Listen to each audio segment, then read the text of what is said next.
자, 관련해서는 정치 전문가들과 함께 자세히 분석하고 정치 맥락을 한번 짚어보도록 하겠습니다. 안녕하십니까? 안녕하세요. 어서 오십시오.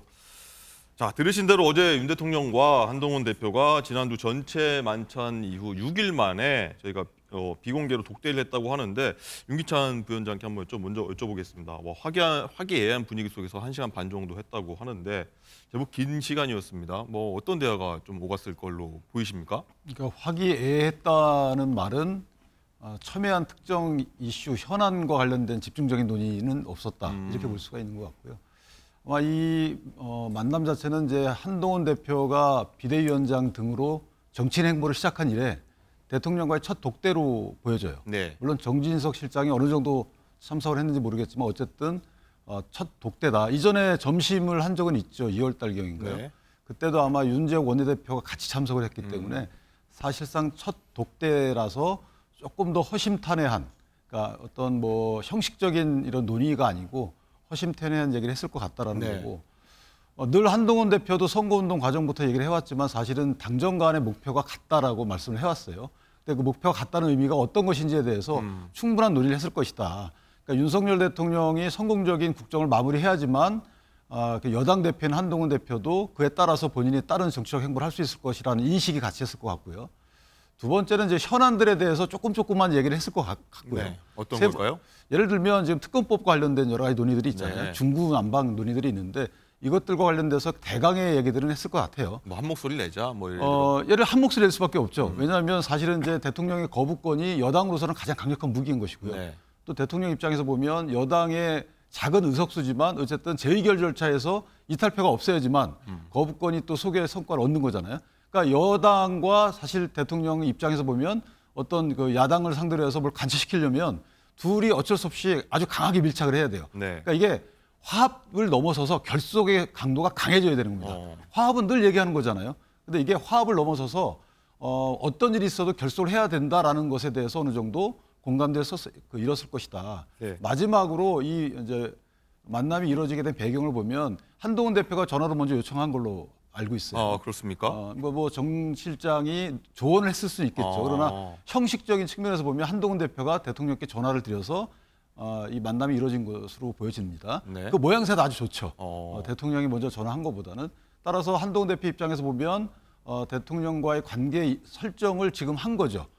항상 당대표 취임하게 되면 가장 중요한 게 이거였거든요. 그래서 이 부분은 상당히 바람직해 보이고 네. 이 부분이 괜히 쓸데없이 당내에 갈등 요인으로 작용했던 부분들, 이런 부분들을 좀 일소하지 않을까. 네. 물론 현안별로 다 약간의 다른 목소리가 앞으로 나올 수 있겠지만 기본적인 신뢰관계가 만약에 이게 회복이 됐다면 저는 서로 다른 목소리, 현안별로 목소리는 크게 문제가 되지 않을 것도 같다. 이렇게 생각합니다. 알겠습니다. 한동훈 대표가 윤 대통령한테 먼저 전화를 했다라고 일단은 아는 사실을 전해주셨고요.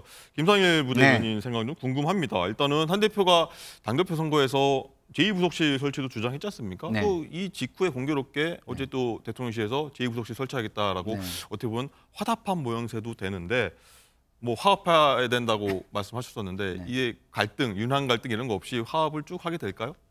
일단은 공동의 이익이 존재하죠. 네. 공동의 이익이 서로 화합했을 때에 굉장히 커지는데 문제의 지점은 어디서 나타나는 거냐면 민심이 그렇지 않은 이슈들에서 나타나는 거예요. 그러면은 지금 현 정권이 민심 이반을 가져온 이슈들에서도 한동훈 당대표가 무조건 그러면 화합만을 강조할 것이냐 아니면 국민을 우선시할 것이냐 이런 부분이 문제가 되겠죠.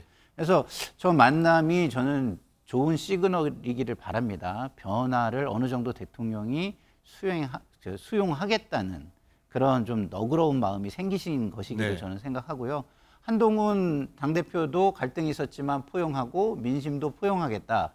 이런 모습이라면 공동의 이익은 훨씬 커질 것이다. 두 분의 이런 생각이 좀 드는데 저게 또 어떤 면에서는 또 압박이 될 수도 있어요. 왜냐하면 지금 자막에 나오는 게 당직은 당대표가 알아서 하라는 지금 보도가 나오는데 또 어떤 보도를 보면은 좀 사람을 좀 폭넓게 써라.